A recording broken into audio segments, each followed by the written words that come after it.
Continuación, capítulo 4. Cómo cultivar una vida de valía propia. Pablo les presentó a los romanos que luchaban con un desacuerdo sincero, de corazón, sobre una cuestión práctica de fe, el reto de considerarse unos a otros como la más alta prioridad, incluso más alta que conseguir que todos concuerden con las convicciones propias de uno. Tome nota de cómo debemos hacer esto. Así que sigamos lo que contribuye a la paz y a la mutua edificación. Romanos 14, 19. Permítame aplicar este versículo a nuestro propósito, parafraseándolo de esta manera. Busquen las cosas que contribuyen para la paz y la edificación de sus hijos, antes que producir división, destrozándolos con críticas. Tal vez a usted, sus padres, no lo trataron de esa manera. Tal vez su padre fue como el mío. Si yo le hubiera hablado a mi papá sobre la valía propia, pienso que él se habría quedado viéndome como si yo viniera de Marte. Sencillamente, él no pensaba en estos términos. La única manera en que él sabía cómo mostrarme cariño era proveer. El suyo era un mundo de trabajo. Si uno tiene más energía, puede hacer más trabajo. Si uno tiene tiempo libre, se consigue otro trabajo. Para él, la vida no era mucho más complicada que eso. Una vez que entendí eso, las cosas marcharon mejor. Él era el mejor papá que él sabía cómo hacerlo.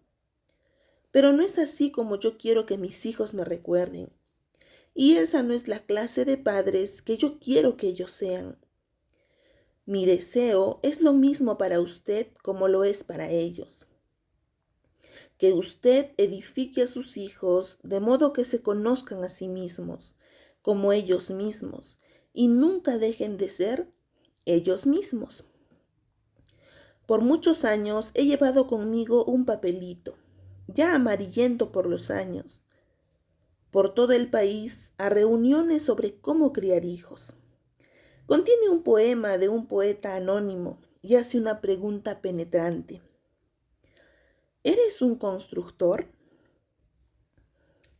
Los vi derribando un edificio, un grupo de hombres en una ciudad ajetreada, con un poderoso golpe y un vigoroso grito. Lanzaban el golpe y una pared cayó. Le pregunté al capataz, ¿son diestros estos hombres? ¿La clase que usted contrataría si tuviera que construir? Se quedó mirándome y se rió.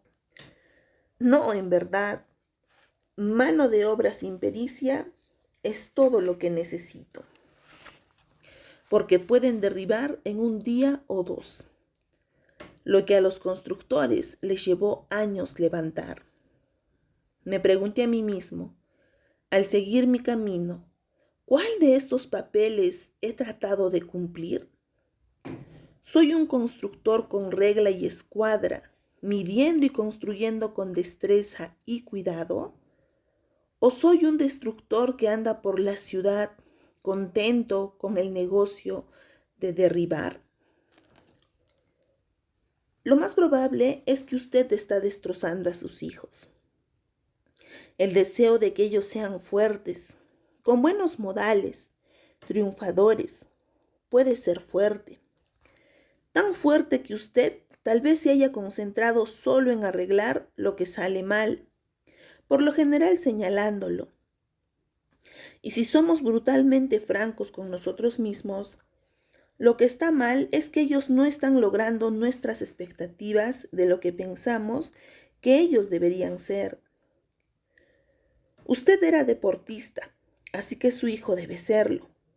Usted sacaba calificaciones sobresalientes, así que su hija también debe sacarlas. Usted tenía una vida social vibrante, así que su hija también debe tenerla.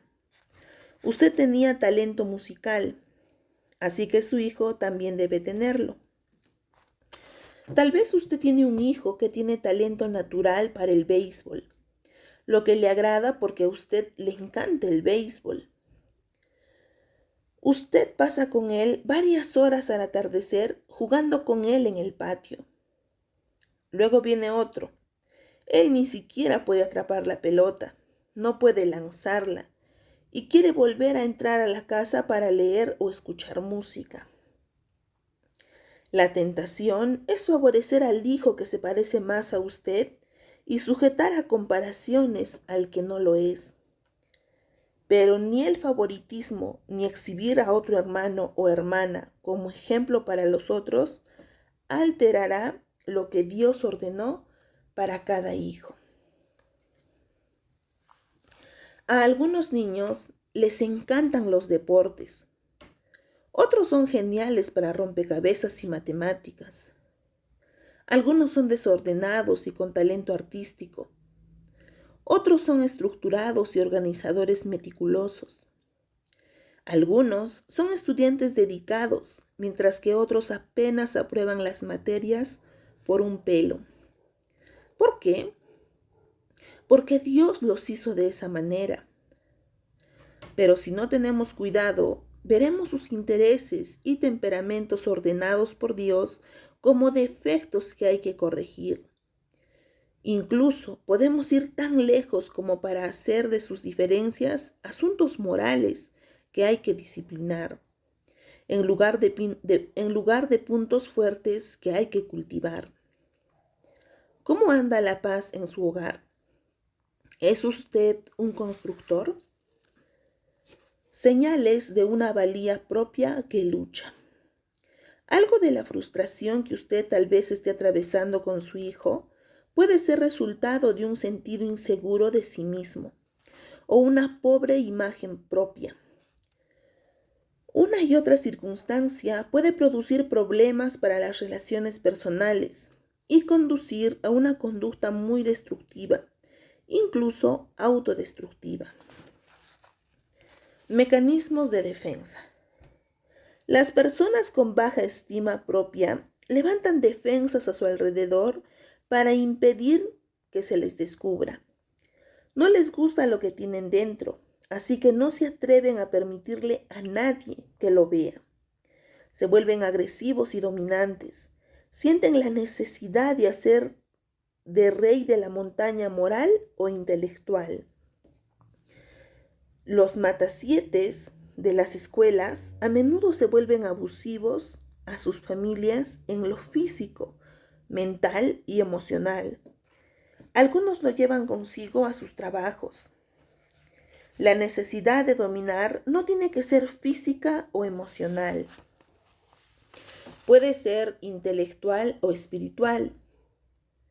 Incluso el pastor no es inmune y puede dominar a la congregación. El primer ejemplo bíblico que viene a la mente es el rey Saúl.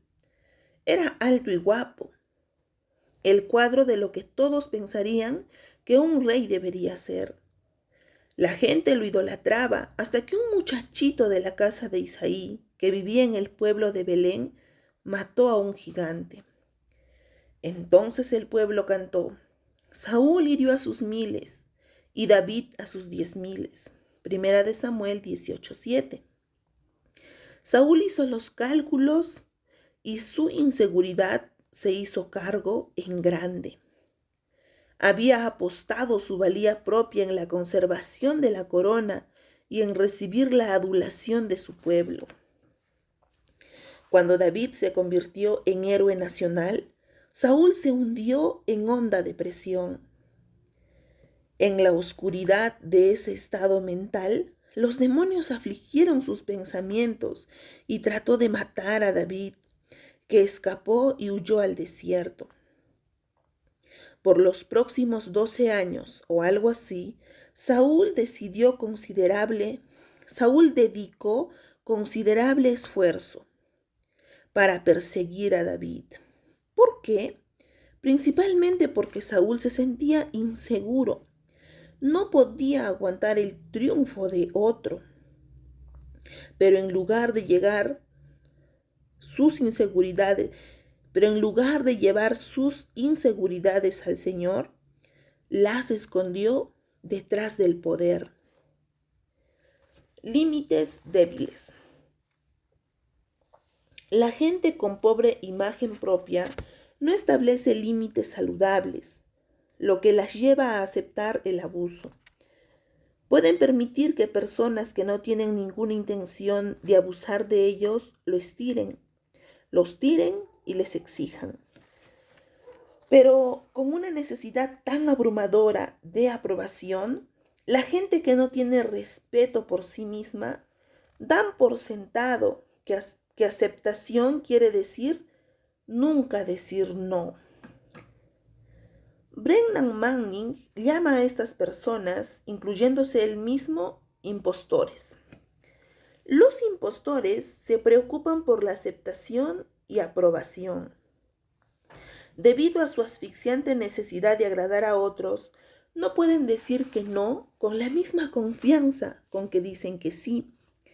Así que se extienden demasiado a sí mismos en personas, proyectos y causas, motivados no solo por compromisos personales, sino también por el temor de no vivir a la altura de las expectativas de otros. Las personas con baja autoestima permiten que el mundo se limpie los pies sobre ellos, porque le dan oídos a la voz de su corazón que les dice: no valgo nada más que esto.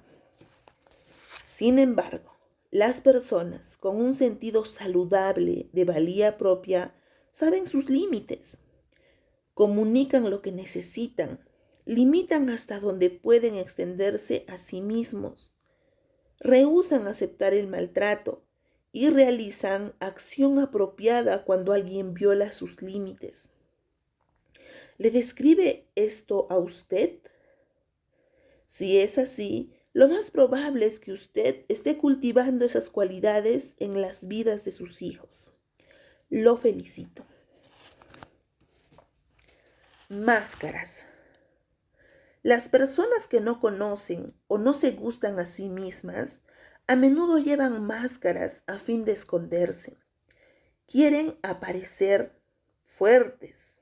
Me abriré paso a la fuerza por la vida. Espirituales. Aprenderé el vocabulario correcto y repetiré los versículos apropiados. Duros. Nada puede afectarme.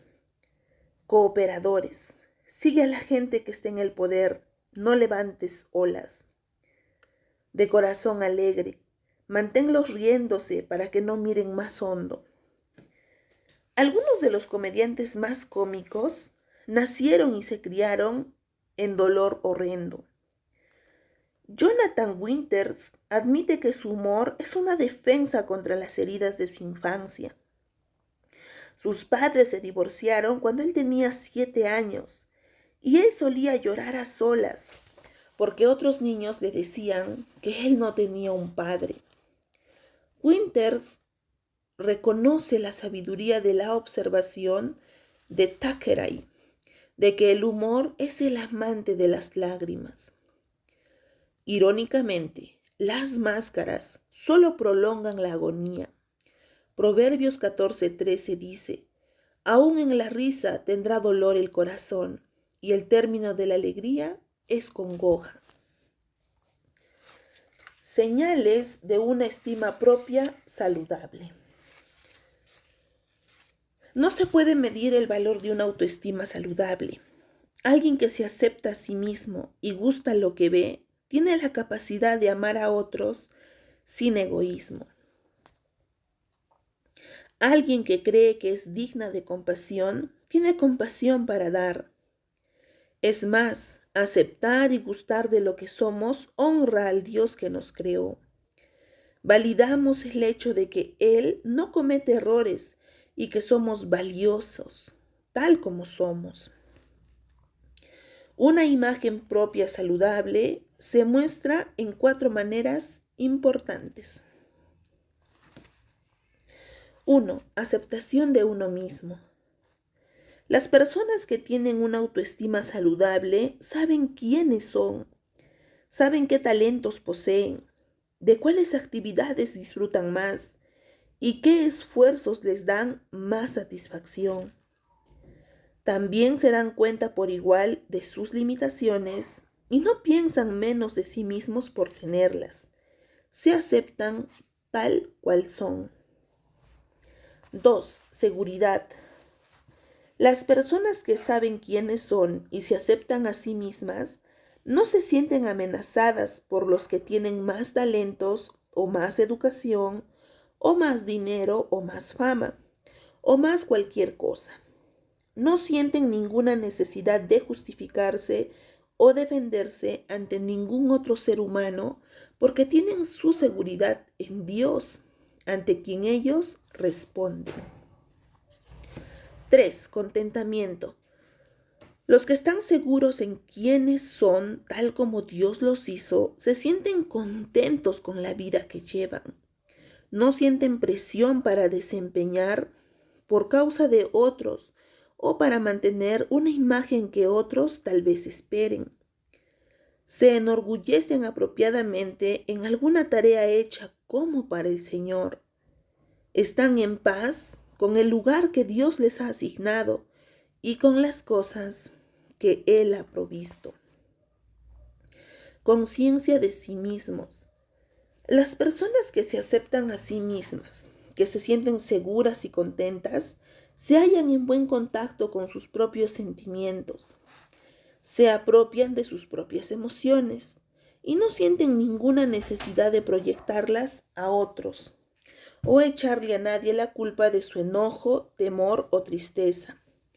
Experimentan la plena gama de emociones humanas, sin negar ninguna y sintiéndolas todas. ¿Suena hermoso? ¿No es eso lo que queremos para nuestros hijos?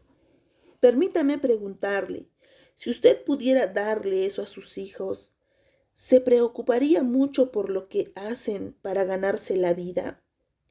¿No es eso la medida real de éxito para criar hijos? ¿Cómo cultivar la valía propia de un niño? Quiero subrayar 3 sugerencias prácticas sobre cómo usted puede edificar a su hijo o hija y ayudarle a cultivar una valía propia, robusta y durable. Las hallo en Proverbios 4, del 20 al 27. Las palabras de un padre a su hijo. Sea auténtico.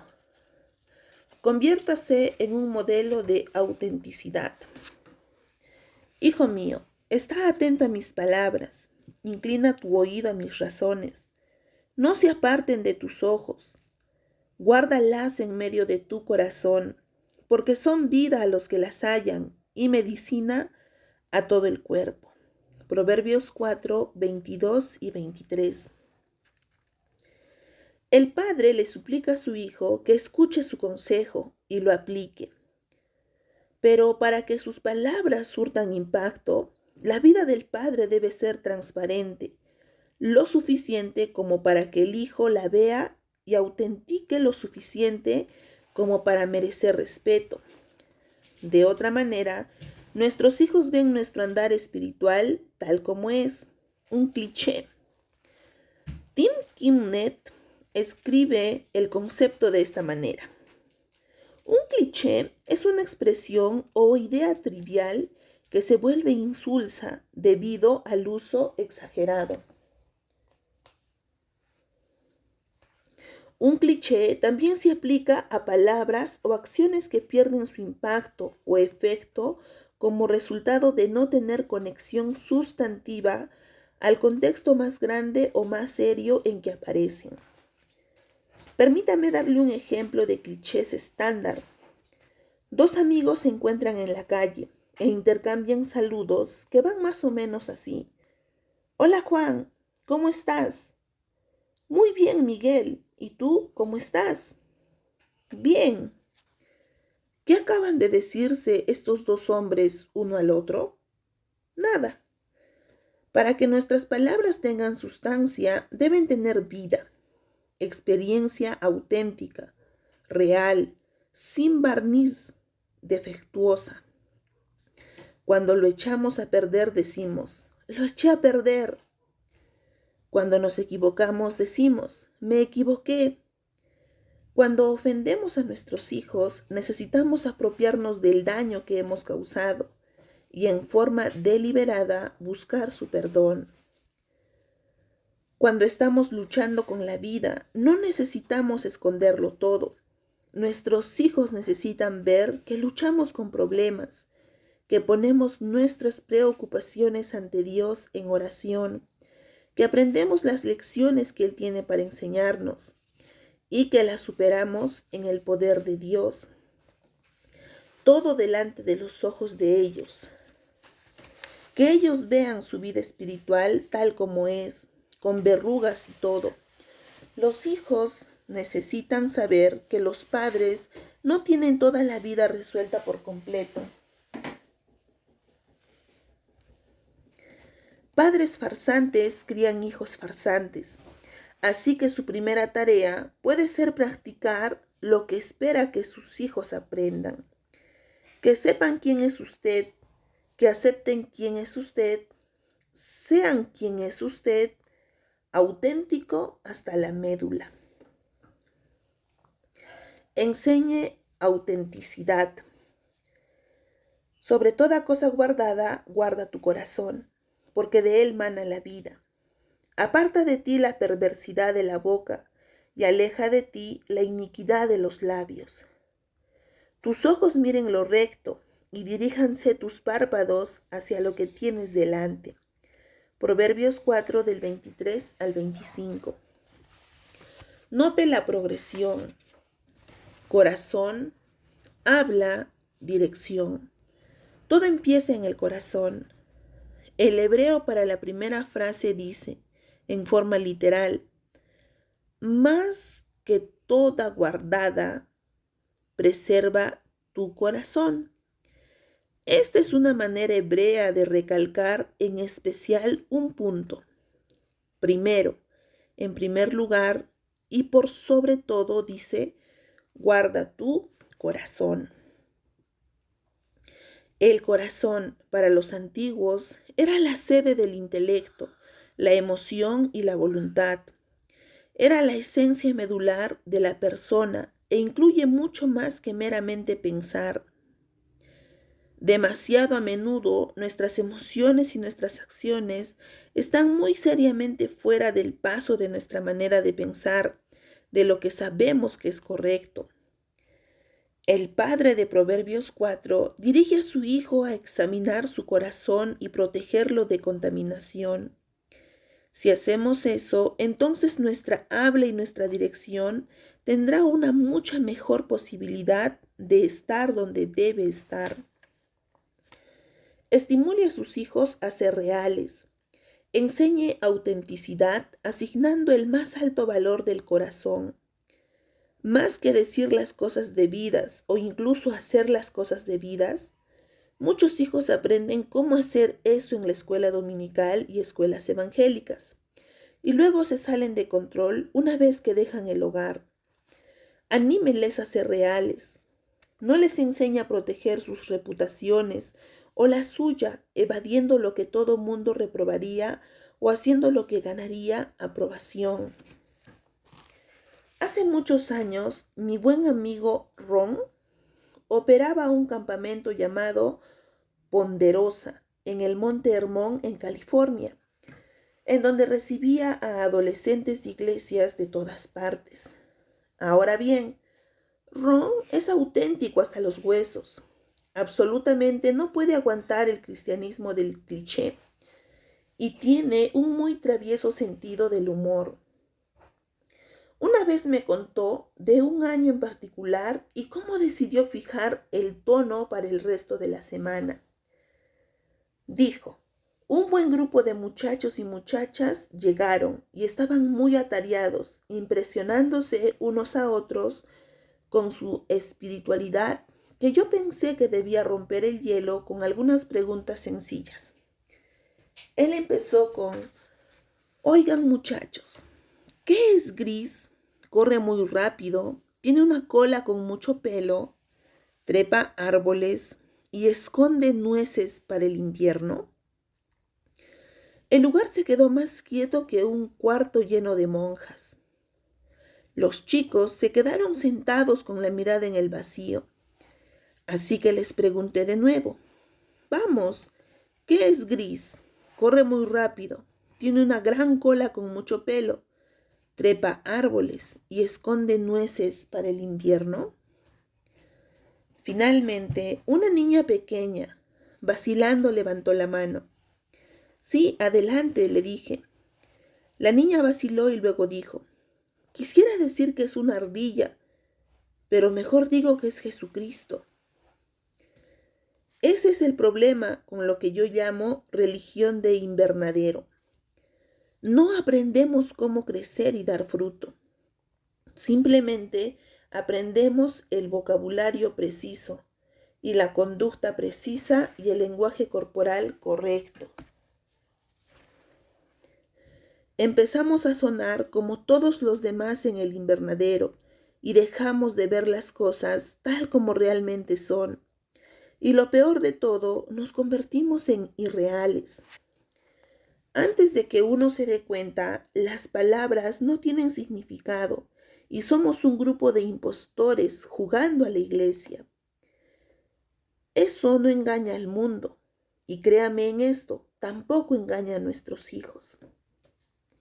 No solo que debemos evitar ser irreales, sino que debemos enseñar autenticidad siendo reales y practicando lo que predicamos.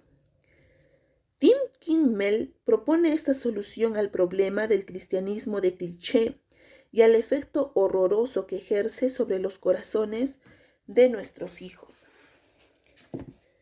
Cuando los hijos ven a los padres que no están dormidos en sus laureles, ni dejándose llevar por la corriente de su conocimiento, sino que activamente viven una vida dedicada a determinar una diferencia eterna todos los días, se inclinan mucho más a una relación apasionada con Cristo ellos mismos. Convertirá todo lo que hemos aprendido de lo académico a la acción del conocimiento, a la sabiduría, y de las lecciones al amor. Necesitamos mostrarles cómo servir y animarles a cultivar relaciones con personas que necesitan un rayo de luz o una pizca de sal. Necesitamos ayudarles a buscar sus pasiones espirituales. Necesitamos ayudarles a ver que a Cristo hay que buscarlo personalmente y no solo académicamente. Recompense la obediencia. Tus ojos miren lo recto y diríjanse tus párpados hacia lo que tienes delante. Examina la senda de tus pies y todos tus caminos sean rectos. No te desvíes a la derecha ni a la izquierda. Aparta tu pie del mal. Proverbios 4 del 25 al 27. Este conjunto de instrucciones habla de dirección, lo que a menudo llamamos andar como es debido. Es cuestión de progresar hacia decisiones sabias y evitar el dolor y tristeza que resultan de decisiones necias. Debemos enseñar a nuestros hijos el valor de andar derecho hacia adelante con Dios. Hacemos esto al trabajar con ellos para fijar una meta, mostrándoles cómo trabajar hacia esa meta, usando medios que honran a Dios y viéndoles cosechar la recompensa de la obediencia. También puede hacer esto al ser el más ruidoso porrista de sus hijos. Aplauda su independencia, elogie su iniciativa y cólmelos de admiración cuando escogen levantarse solos contra la presión de iguales. Y cuando fallan, cuénteles de una ocasión cuando usted falló, cómo sufrió, aprendió y creció. El plato rojo. Hace años, Cynthia y yo aprendimos una antigua tradición estadounidense que provee una manera tangible de afirmar el valor de nuestros hijos. Se llama el plato rojo. Cuando se quiere honrar a alguien por un día especial, un logro significativo o simplemente alentarlo, ponga la mesa como normalmente lo haría, solo que ponga el plato rojo en el sitio de la persona de honor. No hace mucho llevamos a una de nuestras hijas, todas ya adultas, a cenar en su restaurante favorito, porque queríamos darle algo especial para que lo disfrute. Ella no sospechó nada, sino cuando la mesera trajo su comida en un plato rojo. Su reacción no fue rara. Sus ojos de inmediato se llenaron de lágrimas. El pleno impacto de esta tradición familiar le decía lo que queríamos que ella oiga sin tener que decir una sola palabra. Tú eres muy especial. Ella es, y nuestra salida juntos fue un gran recordatorio de lo valioso que ella es para nosotros dos y para Dios.